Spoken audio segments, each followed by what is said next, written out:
Excusez. Madame Grossetête, 2 minutes au nom du PPE. Merci beaucoup, Madame la Présidente. Alors, ce sommet prochain du G7 veut jeter les bases d'une confiance renouvelée entre les citoyens et les gouvernants. Et je dirais qu'il faut aussi renforcer la confiance entre partenaires quand on voit qu'un certain nombre choisissent de plus en plus la voie de l'isolement.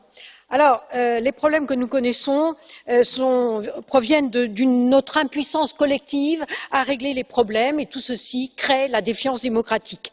Et la confiance, elle ne va pas revenir avec des incantations, elle ne reviendra qu'avec des résultats probants, des engagements concrets. Et les défis auxquels nous devons faire face ont changé d'échelle, et tandis que nos modes de gouvernance sont restés encore territorialement très limités. J'attends donc de nos dirigeants qu'ils s'assurent que toutes les parties, y compris les États-Unis, respectent leurs engagements dans le cadre de l'accord de Paris et financent adéquatement la lutte contre le changement climatique.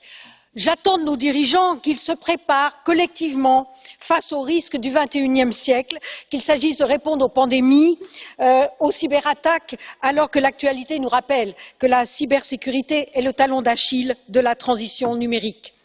J'attends de nos dirigeants qu'ils prennent des mesures fortes et coordonnées pour lutter contre la fraude et l'évasion fiscale, symbole de cette mondialisation dont nous avons parlé hier matin et qui creuse des inégalités que nos concitoyens ne supportent plus et qui alimente cette crise de confiance. J'attends de nos dirigeants, enfin, qu'ils laissent de côté les petites mesures comptables et enfin qu'ils prennent la mesure de la révolution technologique qui nous submerge avec ses opportunités et ses risques.